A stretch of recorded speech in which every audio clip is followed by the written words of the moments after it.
We got a new look at some nice concept art of cool looking outfits in Odyssey and way more from the Game Informer coverage. They have the Odyssey month over there, including info about the story, enemy scaling that works slightly different than in Origins, and way more. So let's get into it. If you enjoyed that, then a like would be super appreciated. And let's go. Let's start with those awesome outfits, again shared by Game Informer. They have a month of coverage over on the website and of course the cover story in their magazine. I bought the digital issue and we will of course discuss the new info from that issue, but if you want to read it for yourself, you can totally do that by downloading it on the mobile or PC or whatever.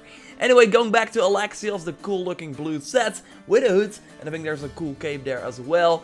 And if I had to bet, I would say that this is a stealth set, with the other awesome looking armor having more of a ranged look. Because as you probably know, all the gear sets in Odyssey come with an increase for either the Hunter, Warrior or Assassin playstyle, and the Hunter sets mostly have a more beast tamer, like more leather look, if you know what I mean. So I love the hood for this one as well, with the sort of bandit mask. I can't wait to see them in the game because of course I would assume that the concept art for these outfits are indeed in the game as well, but you can of course not be sure. So I was talking a little bit about the beast taming, because just like in Origins that is possible via a skill you can unlock, and now we learned that you can also pet the giant bear or lion that will be following you around or of course help you in the fight. You can do that by simply walking up to the animal, so that's a nice touch, and that will of course make for some cool pictures. And we learned thanks to the quick fire questions video from Game Informer that the photo modes will be available at launch. At least that is what the game director believes is the case. As for the story, we now finally learned a little bit more thanks to the Game Informer cover story.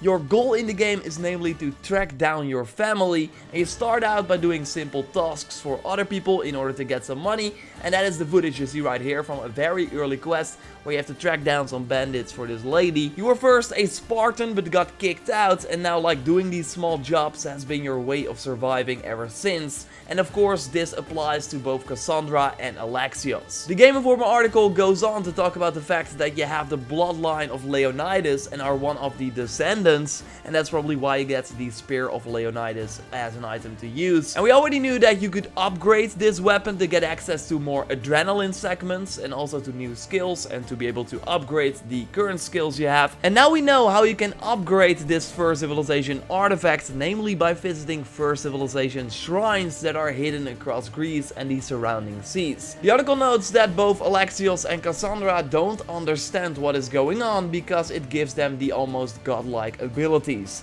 And this is also the reason why Herodotus is sailing with you, because he writes about the insane things you do thanks to this Spear of Leonidas. And if you're not familiar, Herodotus, and I hope I pronounced that right, is an historian in the ancient Greece time period. Finally, some more info about the story. I don't think we knew this before, I at least did not know this.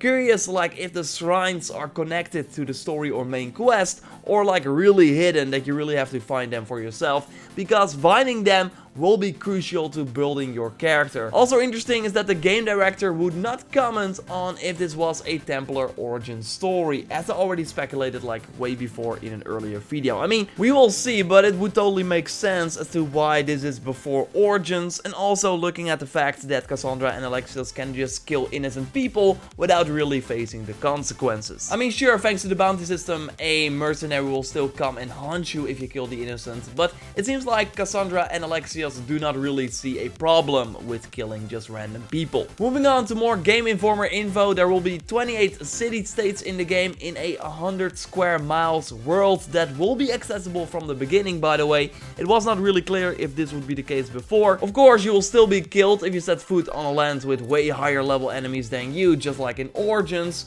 So there will still be some sort of like linear level path through the world, I would imagine. What I learned during my trip to Ubisoft Quebec is that there will be alpha ships that will block your path to certain areas. So you can ignore them or go past them, but it will be really hard. More on that part, by the way, of the naval combat in a deep naval video that will be coming your way soon. I already told you a while back that enemy scaling will be back in Odyssey, this time at the launch, while with Origins it was added in a later update. only from the sound of it, it will work slightly different than in the previous AC game. It seems like this one will always be active and that the enemies will be brought up to close to your level if you go to a zone that is way below your current level. So if you are level 15 and go to a level 5 zone, then the enemies will be automatically matched to up to 2 levels lower than you. While with Origins, they would of course match your current level. This will mean that in Odyssey you will still feel closer in this like lower level area, but it will not be a walk in the park, and that way it will still be fun and challenging. But yeah, I can totally see why you would want to feel extremely powerful as well. So I'm curious to hear if you can switch this off. When I get the chance to ask a developer about this, I will totally try and get the answer. One of the big new things in Odyssey are the romance options, of course, and the game director notes that there will be half a dozen. So that would be 6 in total, and it kinda seems on the low side, especially since we already saw 2 that were on a very small area in the game, and you could complete those romance options like pretty fast. Of course, they were always clear about the fact that these romance options are not that long and just a nice distraction, but still, like, only 4 other characters we haven't seen yet in a 100-hour plus RPG seems not like a lot. The game director also notes that you can romance them all at once, but in the E3 demo we already saw that you had to choose between Kira or Thaletas. So maybe it means that if you romance one character you are not like stuck with it for the entire game, but can still romance all the other characters that give that option to you. But yeah, I'm still kind of confused, so again, when I get the chance I will also ask for clarification on this subject. What is cool though, and that we did not know before, is that you can take some of the romance characters with you on your ship, so you can recruit them and then have them by your side when you steal the seas or plunder another ship. Like, don't expect any dialogue with your crewmates or whatever, but it can still be cool to have your old lover with you whenever you want. In a digital issue of the Game Informer, I found this image of a player on a horse, where it was noted that you will be able to purchase a variety of different mounts and that not all of them are horses. While I first thought that the creative director in an AMA on Reddit implied that you only have a horse, so we'll ask about that too. Gamescom is next week, so should have the answers then, but I'm of course all for different mounts. I really like the fact that you had both a horse and a camel in Origins, but what else could they be riding in Agent Grease? Like, I don't know, just throwing it out there, so maybe you know. If you got something, let me know in the comments down below. Totally check out that 107 questions video, I put a link in the description down below. It also has some funny answers and questions, so I recommend that. You can read the full digital issue of the Game Informer for yourself, including some stuff on the mercenaries. I already talked about that previously, that there is like a place in the world where you can go to fight these enemies without like building up a bounty, so they will go and hunt you. I'm really curious to see what this place will look like. Hopefully some sort of pit or an arena or something, that would be really cool. Of course, subscribe for everything Assassin's Creed Odyssey. I got some awesome content coming your way really soon. Again, Gamescom is coming up as well, so we'll be playing the game there. Drop a like to support the channel, check out my recent video on a new look at an awesome assassin outfit, and I will speak to you next time. Goodbye!